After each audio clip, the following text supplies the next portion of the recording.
Kung bago ka lang sa channel na to at isa kang true-blooded Aldab Nation na nagmamahal po kila Maine Mendoza at Alden Richards, tama po ang channel na pinuntahan mo, kaya consider na kitang bagong subscriber. Ano ba yung exact na sinabi? Parang gusto daw ako, kausapin. Sa Itbulaga daw yun. Tapos, naalala ko, kasama ko ba yung friend ko noon? Tapos parang nag-iisip pa kami kung totoo ba to, ganito, ganyan. Tapos iniwan yung number nun eh. Pero syempre, nung nakita ko Itbulaga, syempre nagot ako sa Hello Itbulaga. Sino ba naman ang hindi nakakaalam sa Itbulaga? Ang ginawa ko, pag-uwi ko agad, tinext ko. Actually, hindi pa ako nakakawin-text ko natin.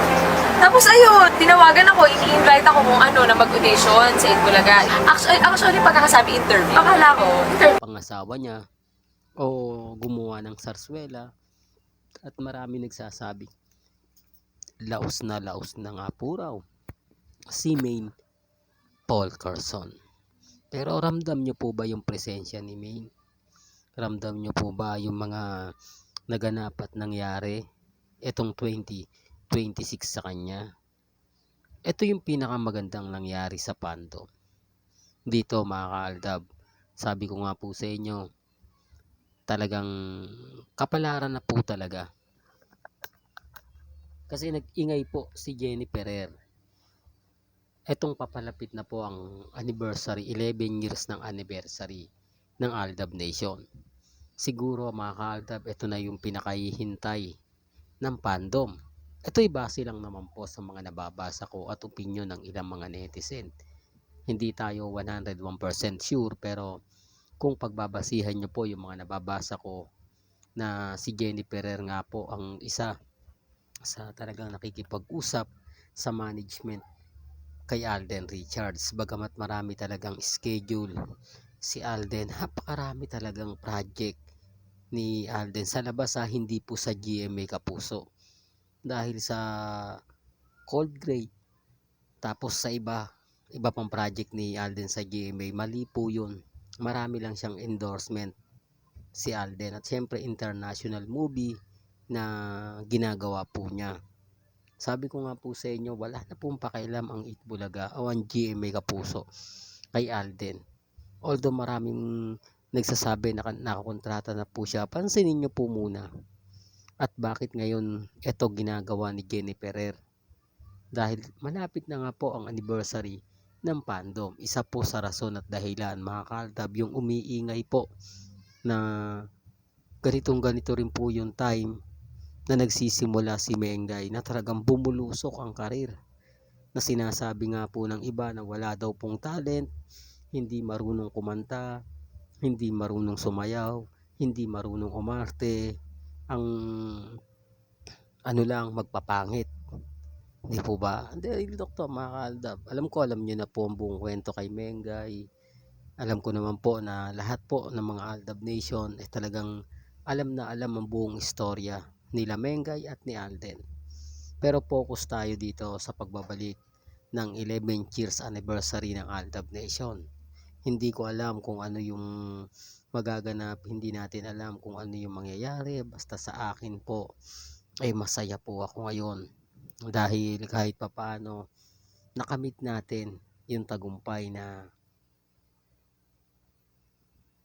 hindi pa rin bumagsak si Mengay. Siya pa rin po ang phenomenal box office queen. Wala pong nagbago, hindi po naagaw sa kanya, at wala pa pong nakakakuha. Bagamat maraming nakalagay na phenomenal box office queen next, ito na yung papalit kay Mengay, ito na yung papalit sa Kalye Serye. Hindi po ba marami po kayo nababasang ganyan? Marami po siguro kayo nakikita, kaya nga sabi ko sa inyo, gustong gusto po nilang paalisin si Maine. Marami po talagang artistang nagalit kay Mengay, naiinggit, lalo na nga po ng panahon ng Aldab. Alam ko naman po alam nyo naman po yun, at madalas ko naman po sinasabi. Ngayong namamayagpag na naman si Mengay sa 11 years, mabubuhay na naman po yung mga taong galit na galit sa kanya. Inis na inis dahil hanggang ngayon nagse-celebrate po ng 11 years si Mengay bilang artista. Samantalang yung mga nakasabayan niya, yung mga taong mas sikat pa sa kanya, biglang nagbagsakan, biglang nawala ang karera, biglang hindi na mahagilap, yung tipong biglang laos. Di po ba? Yan ko kasi yung isa sa nakakalungkot.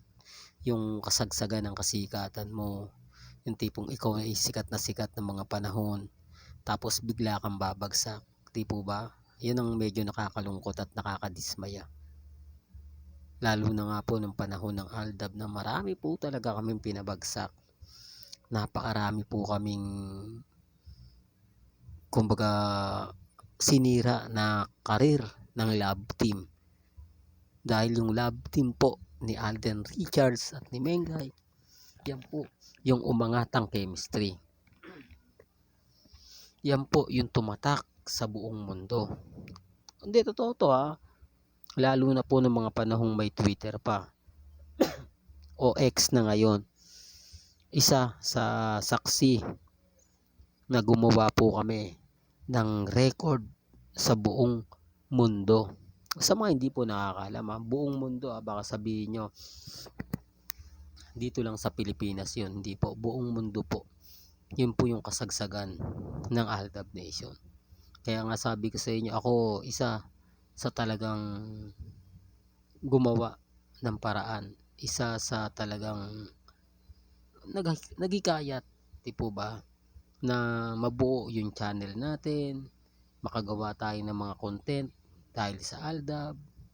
Yung tipong panahon po ng napakasaya, napakasigla. Kaya nga po, nakakalungkot lang pong isipin yung mga nangyayari, nagaganap, hindi po ba, na nagkabaliktaran, dating mga army, dating mga Aldab Nation, naging army, mga Alden fanatics na, o mga dating Aldab na naging Alden fanatics, po ba? Nakakalungkot lang po. Lalo na kapag nakikita natin, nababasa natin, ako dating Aldab, ganito ganyan, medyo nakakatampo. Hindi po ba okay sana kung hindi niya nagagamitin yung Aldab? Hindi, nag-ano na ako. Kaya lang siyempre mga Aldab, hindi ko sila masisisi. Pero sabi ko nga, maging relax lang po, maging kampante hanggat si Mengay nananatili po sa 8 Bulaga at si Alden Richards naman nananatiling single. Wala pong magbabago. Wala pong dapat ikalungkot dahil naandyan pa rin po sila. Hindi tayo pinapasakitan. Gaya nga po 11 years na si Mengay pero nakita nyo naman po yung figura, nakita nyo yung itsura, halos walang pinagbago. Halos napakaganda pa rin. Kaya nga po mali yung kwento na nagsasabing pangit daw si Maine, hindi daw bagay kay Congressman Arjo dahil ganito ganyan. Ewan ko kung bakit nagagalit sila. Hindi siguro mga Kaldab dahil wala pa nga pong chikiting o dahil gusto na nilang mawala o tapusin ang sarswela. Kaya sabi ko sa inyo mga Kaldab, maging relax lang. Maging kampante. Hindi man ngayon, hindi man bukas, atin pa rin po yung laban. Tayo pa rin po ang namamayagpag. Tayo pa rin po ang malakas. Nagawa po natin na mag-antay ng 11 years. Ngayon pa kaya po tayo susuko yung nalalapit na ang 11 years ng anniversary po ng Aldab Nation. Siyempre mga Aldab, maraming fandom na naman po ang matutuwa kasi isa na naman o magse-celebrate na naman po tayo. At siyempre mga Aldab, alam nyo naman po na kapag nagse-celebrate ang Aldab, mas marami rin po ang mga taong natutuwa at nagse-celebrate din po. Real talk mga Aldab, isa po tayo dyan. Kaya sa mga mamis, sa mga titas, sa mga senyor na laging nagtatanong, ano na nga ba Mr. Destiny, may mga ganto ganyan, relax lang po kayo mga mamis. Maging matatag lang po kayo, maging kampante. Hanggat na andito po si Mr. Destiny at hanggat single si Richard Polkerson, kapit lang po. Hanggang dito na lang po. ang ating latest updates. Kaya kung gusto nyo pa po ng pinaka-latest at sariwang update, abay tumutok lang po kayo dito po sa channel ni Mr. Destiny para updated kayo sa mga bago at sa mga latest na i-upload po natin maya maya lang. Hanggang sa muli, salamat po sa panonood at pakikinig.